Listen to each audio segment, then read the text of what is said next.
Kā kopīgi mazināt vides ietekmi un vienlaikus veicināt biznesa izaugsmi? Runā, ka tas esot iespējams. Pārtikas vērtību ķēžu projekti ir plaši izplatīti korporāciju vidū, lai mazinātu to radītās oglekļa emisijas. Visi šie briesmīgie atslēgas vārdi. Protams, ka bez lauksaimniekiem nekas nenotiks šajā ķēdē viennozīmīgi, tāpēc tagad paklausīsimies lūdzu par pārtikas ražotāju kopējo vērtību ķēdi un tās devumu lauksaimniekam ilgtspējīgas lauksaimniecības eksperte, agronoma vadītāja Polijā, Kornelija Kaida. Kornelija, welcome to the stage. Here's the clicker. Okay, thank you. I have to warn you, right after you, there will be Es brīdinu, ka a little glass of wine. tieši pēc jūsu prezentācijas būs kūka un vīns.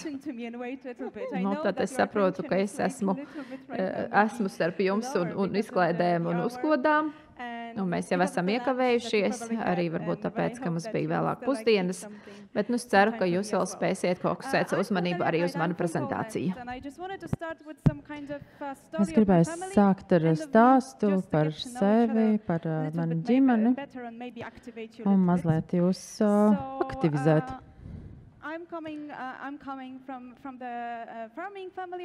Es esmu dzimusi ģimenē, kur strādā lauksaimniecībā. Mēs ģimenē vienmēr, mūsu vecāki un vecvecāki vienmēr runāja par lauksaimniecību, strīdējās par to, kā vadīt šo saimniecību. Un es esmu augusi šo stāstus klausoties, un es biju pārliecināta, ka es nekad nestrādāšu šajā jomā, jo man likās, ka tas pilnīgi nav man. Tomēr es sāku mācīties, strādāju universitātē, un šeit es esmu, runāju ar lauksaimniekiem, es strādāju Polijā ar agronomu, klausos jūsu problēmās un stāstos, un es nekad neticēju, ka es būšu šeit.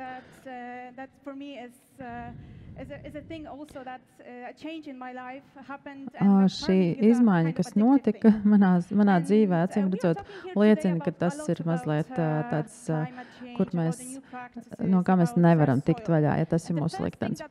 Pirmais, ko mums vajadzētu atcerēties par šo konferenci, ir, ka mums ir jārūpējas par augsni. Tas var aizņemt. Ja mēs nerūpēsimies par augsni tagad, pēc 30 gadiem mūsu šeit nebūs, jo nebūs, kur audzēt. Tāpēc mums ir pēc konferences jāsaprot, ka Eiropas lauksaimniecības centrā ir jābūt augsnei. Mums ir jāstrādā ar šo augsni un jāņem vērā šīs. Tas ir ne tikai tas, ko mēs uzskatām un redzam kā lauksaimnieki, bet arī no Eiropas Savienības noteikumiem un arī mēs redzam to arī no pārtikas ražotājiem. Jo, ja mēs nestrādāsim ar augsni, tad mēs nevarēsim piedāvāt labus lauksaimniecības produktus. Svarīgi ir arī tātad pārtikas nodrošināšana nākotnē, un mums jāņem vērā arī klimata pārmaiņas. Eiropas Savienībā tātad ir tāda situācija, ka ir noteikumi, direktīvas, kuru mērķis ir uzlabot tātad augsnes un attiecīgi ņemt vērā klimata pārmaiņas. Tātad uzņēmumiem ir jāuzskaita savas CO2 gāžu izmeši, un tas ir jādara katrā nozarē, kur viņi strādā. Un ir kādi ierobežojumi, līdz kuriem tātad šie lielākais apjoms, ko viņi drīkst saražot. Un pārtikas ražotāji, kad sāka aprēķināt, no kuras jomas tad nāk šīs lielākās emisijas. Un izrādījās, ka lielākās emisijas nāk no trešās kategorijas. Un es mazliet pastāstīšu, ko nozīmē šie pirmais, otrais un trešais tvērums. Tātad jūs esat trešajā kategorijā, lielākās izmeši nāk no lauksaimniecības un pārvadājumiem. Un tātad uzņēmumi cenšas samazināt tos. Pirmais ir pārtikas ražošana tieši uzņēmumos. Tad otrā kategorija, kas ir netiešās enerģijas saistītais izmešs, tā ir elektrība un citi. Un trešais ir citas netiešās emisijas, kas ir saistītas tātad ar visu procesu, sākot no sēklas, iesēšanas zemē līdz novākšanai, auga novākšanai, kas ir izaudzis no šīs sēklas, tad viss process šī produkta ražošanas procesam. Un tātad daļa ir saistīta ar lauksaimniecību, iespējams, piemēram, Nestle un daudzi citi uzņēmumi varētu nākt pie jums un runāt par to, ka nepieciešams ir aprēķināt, kādi ir šie izmeši. Varbūt jūs saimniecībās varat kaut ko mainīt, lai samazinātu, jo viņi vēlas, lai jūs būtu vērtības ķēdes daļa, lai strādātu kopā ar viņiem un mainītos. Nu, piemēram, Nestle. Ik viens zina šo uzņēmumu, 95% no izmešiem nāk no zemes izmantošanas un lauksaimniecības. Tātad jūs redzat, ka jūs, lauksaimnieki, esat galvenais elements, galvenais šos oglekļa dioksīda pēdas veidošanā. Un nākotnē viņi arvien vairāk uzstās uz to, lai tiktu samazināt šie izmeši. Es strādāju Polijā, un Polijā es redzu, ka daudz uzņēmumi runā ar lauksaimniekiem un cenšas viņus iesaistīt projektos. No kā tad nāk šīs emisijas? Droši vien jūs zinat, bet pirmkārt tās ir mēslojuma izmantošana, tad būtu nepieciešams samazināt šos izmešus, samazinot minerālu mēslu lietošanu. Protams, ka samazinot minerālu mēslus, samazinās zemes auglība. Tāpēc pirmais, ko lielie uzņēmumi vēlas darīt, viņi vēlas identificēt, konstatēt tos posmus, kur rodas šie izmeši. Un tādēļ viņi aicinās jūs iesaistīties un diskutēt par to, kur rodas šie izmeši. Tātad mums būtu jārunā par to, kas tad notiek. Tātad pirmais uzņēmumi gribētu runāt par izmešu samazināšanu vai izņemšanu. Tātad pirmkārt izņemt no atmosfēras un ielikt augsnē. Un samazinājumi, tātad šies samazināšana būtu saistīta ar to, ka jūs neizmantojat tik daudz minerālā mēslu, neizmantojat degvielu un tam līdzīgi. Tātad, jo mēs noņemam, izņemam no atmosfēras CO2 un iestrādājam zemē, un samazinājumi ir tātad samazināt šīs CO2 izmešus, kas ir saistīti ar degvielu. Pirmkārt, mums ir jāsaprot, un es arī gribētu, lai jūs to atcerētos, ka jūs esat pašā centrā. Jūs lauksaimnieki esat paši centrālie tēli uzņēmumu interešu lokā, jo uzņēmumiem ir jānāk pie jums runāt par to. Uzņēmumi vēlas to darīt kopā, bet ar jums, bet arī jāsaprot, ka jums arī kāds labums ir jāsaņem no tā visa. Viņi, protams, samazinās šīs emisijas, un tās būs tikai labums viņiem, bet kāds jums ir labums no tā? Tad, ja jūs samazinat šos izmešus, kādu labumu gūstat jūs? Lauksaimniekiem, tā kā jūs esat projektos, šo uzņēmumu projektos, jūs varat prasīt kaut ko. Un es gribētu jūs atgādināt, ka svarīgākais no projektā ir tas, ka viņiem ir jāsamazina šie CO2 izmeši, un tad varbūt ir kaut kāds veids, kā viņi var jūs stimulēt, piedalīties šajā samazināšanā.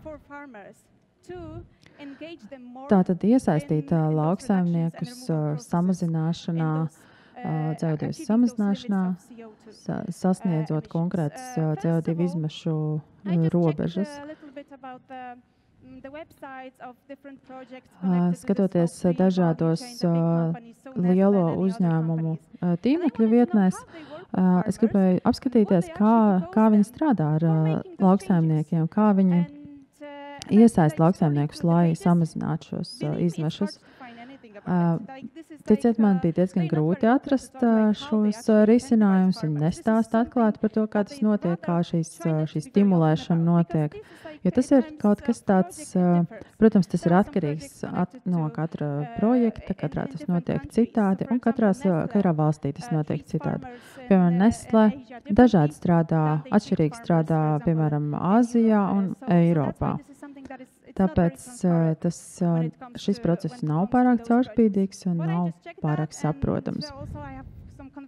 Es arī mazliet aprunājos ar pārstāvjiem no lieliem uzņēmumiem, lai pastāstītu jums, kā tas īsti notiek. Lielākoties viņi, ko viņi piedāvā, ir maksāt par degvielu vai par sēklām, vai maksāt vairāk par jūsu produktu. Piemēram, ja ir kādi stimuli, ko jums piedāvā piedalīties programmā, jūs varat prasīt tātad lielākas cenas vai kaut ko citu. Nākamais ir digitālie risinājumi, ko viņa piedāvā. Protams, katrā projektā ir jāsaprot, kā tas varētu darboties, bet katrā projektā, kur to piedāvā, šo datu apkopojums ir ļoti būtisks. Uzņēmējiem ir jāsaprot, par ko viņi maksā, viņiem ir jārēķina. Un vienīgais, kā viņi to var darīt, ir tātad izmantot programmatūru. Tātad ir digitālie risinājumi, kādi saimniecības pārvaldības risinājumi un tam līdzīgi. Pārsvarā tam būtu jābūt pa brīvam. Tas ir tas veids, kā viņi iesaistā lauksaimniekus šajā procesā. Un nākamais tātad ir arī tiešie maksājumi par metožu maiņām. Tātad mēs runājam gan par mazākas augsnes apstrādes, maigākas augsnes apstrādes procesiem, tāpat arī mazāku aršanu, neizmantot aršanu, tālāk šos sadzēju augu izmantošanu un tam līdzīgi. Mēs, protams, arī par samazināt degvielas izmantošanu. Tātad ir tādi vairāki veidi, kādus projektos uzņēmumi izmanto. Tātad šie tiešie maksājumi arī ir veikti, un jūs varat aprēķināt, kāds labums jums no tā ir. Vēl, kas ir populārs, kas tiek izmantots šādos projektos, ir darbs ar jūsu saimniecību, piemēram, kādus padomdevēju konsultācijas vai augsnes analīzes. Viņi, piemēram, tad arī jūs paši varat šo izmantot arī šos padomus, konsultācijas vai šīs analīzes. Tātad šie ir tie 4 veidi, kādā veidā šie stimuli tiek piedāvāti lauksaimniekiem šajos vērtību ķēdes projektos. Es domāju, ka turpmākajos gados jūs diezgan bieži sastapsieties ar to, ka uzņēmumi nāk pie jums un piedāvā kaut ko. Un šeit ir tātad 4 veidi, ko jūs varat viņiem prasīt. Jūs droši vien zinat, ka mēs Agronom piedāvājam šo oglekļa programmu. gribētu jums parādīt, kādas ir atšķirības starp šīm programmām. Tātad es gribētu atgādināt, ka jūs varat izvēlēties vai piedalīties oglekļa programmā vai konkrēta uzņēmuma vērtības ķēdes projektā. Šeit ir tātad īsi apraksts par šīm programmām.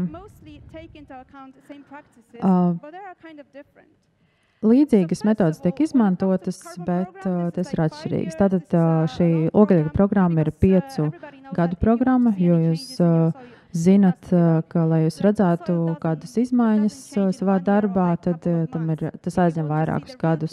Jūs nevarat īsā laikā redzēt kādas izmaiņas augsnē.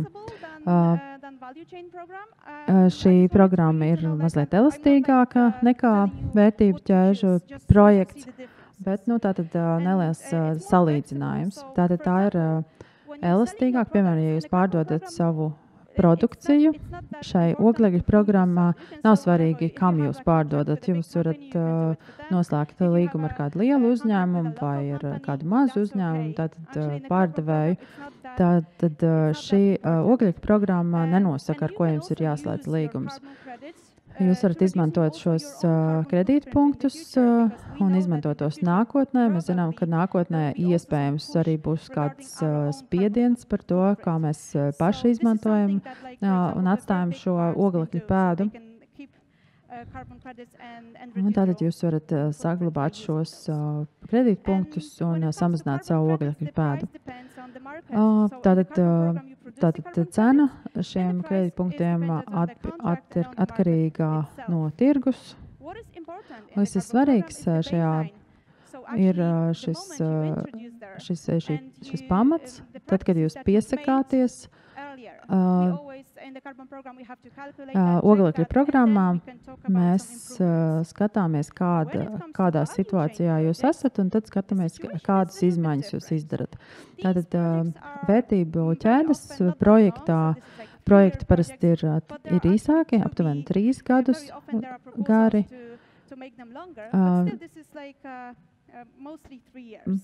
Tie var būt arī garāki, bet parasti ir 3 gadi. Tie ir tātad mazāk elastīgi. Ja jūs parakstāties uz šo vērtības ķēdes projektu ar kādu lielo uzņēmumu, tad jums ir pienākums pārdot savu produkciju viņiem. Tātad šo 3 gadu laikā, atkarībā no tā, kāds ir jūsu līgums ar viņiem, jums ir jāpārdod šī produkcija viņiem. Tas ir tāds ierobežojošs faktors, runājot par šīm programmām. Jums ir jāpārdod viņiem, šim projekta organizatoram. Tātad tas ir, lai šīs uzņēmums varētu aprēķināt to, kas ir jāaprēķina šajā programmā. Tātad ir ļoti grūti diskutēt ar lieliem uzņēmumiem. Uzņēmums izvēlas, kādu stimulu jums sniegt un kāda ir tā vērtība. Un jūs nesat tik elastīgi savā lēmumu pieņemšanā attiecībā uz stimulu. Ja jūs izmantojat uzņēmuma saimniecības menedžmenta sistēmu, tad jūs nevarat saņemt nekādu citu. Tātad jums ir jāizlemj, vai jūs piekrītat tam vai nē. Ja viņi maksā, piemēram, par šo metožu maiņu, šos maksājumus veids neatkarīgi no tā, kādu kultūra augu jūs audzējat. Tātad šajā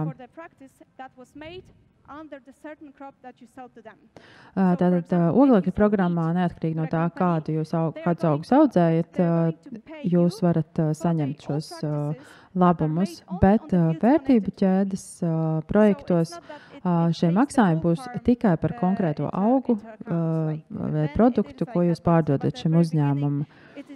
Tādēļ tātad viss ir saistīts tikai ar to augu vai produktu, ko jūs pārdodat šim uzņēmumam.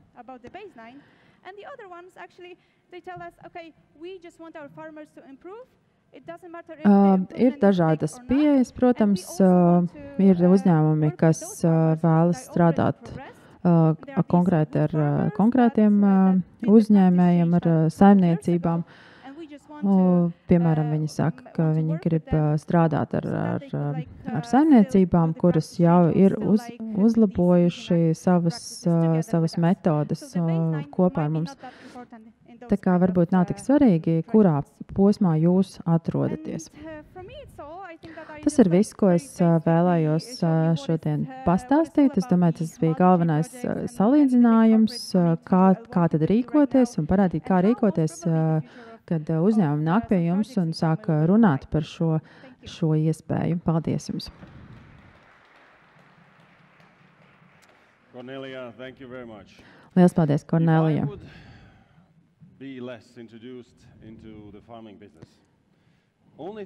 Ja es nebūtu iepazinies ar lauksaimniecību, tad vienīgais, ko es no jūsu prezentācijas dzirdētu, būtu tas, ka ja nu uzņēmumi nāktu pie manis kā saimnieka, tad viņi maksātu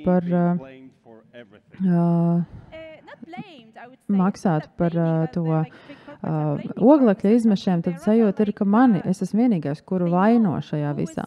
Nu, nav gluži tā, ka jūs vaino šajā procesā, bet, protams, lauksaimniecība ir tas posms, kur vislielākā oglekļa izmešu apjoms notiek. Tas, protams, nav par vainošanu, bet par to, lai palīdzētu viņiem veikt šīs izmaiņas. Jūs, protams, zinat, ka uzņēmumiem ir svarīgi sasniegt viņu mērķus, bet es gribētu arī stāstīt par to, lai lauksaimnieku uzrošinās izmaiņas veikt. Kādas ir lielākās kļūdas, ko mēs varam izdarīt? Es domāju, ka lielākā kļūda ir tāda, ka vispirms ir tas, ka lauksaimnieki neizlasa līgumus, viņi nezina, par ko ir jautājums. Bet es no savas puses varu teikt, ka ir ļoti svarīgi, strādājot ar lieliem uzņēmumiem, ir tas, ka pēc pāris gadiem varbūt lauksaimnieks grib pārdot kādam citam savu produkciju, bet, diemžēl, to nevar darīt, jo līgumā ir noteikts, ka viņiem jāpārdod šī produkcija uzņēmējiem konkrētus gadu skaitu. Tas kā nav ļoti bīstami, bet par to jābūt drošam, ir jāizlasa viss, kas rakstīts līgumā. Kā pārliecināties, ka mēs neveicam tās pašas kļūdas? Tādēļ ļoti svarīgi ir izlasīt līgumu, pārbaudīt, kādi ir nosacījumi, ko jūs uzņematies ar šo līgumu. Un, protams, arī jāsaprot, kas ir tas stimuls, tas labums, ko uzņēmums jums piedāvā, un kā jūs to varētu savā labā izmantot. Ja jūs zināt, ka jūs vēlaties uzlabot kaut ko vai mainīt savās metodēs, tad jāsaprot, vai jūs vēlaties būt elastīgāks savos lēmumos, tad jūs varat pieteikties uz oglekļa programmu, bet ja jūs vēlaties tātad konkrētu pircēju, tad jūs varat slēgt šo vērtības ķēdes projekta līgumus, bet tad jums jāsaprot, ko jūs darat. Es ļoti ceru, ka šis oglekļa pēda nenogalinās lauksaimniecību. Varbūt kāds atnāks un teiks, ka jūs pārāk lielu oglekļa pēdu atstājat, un tāpēc ir jāslēdz cietā lauksaimniecība. Nē, tas noteikti nenotiks. Bet šis ir veids, kā mēs varam padarīt lauksaimniecību iespējamu nākotnē. Tas ir šo izmaiņu rezultātā, kas mums ir jāveic. Un uzņēmēji, protams, grib nodrošināt savu produkciju. Viņi saprot, ka uzņēmumiem vēlas produkciju arī no Eiropas, ne tikai no Argentīnas vai citām valstīm.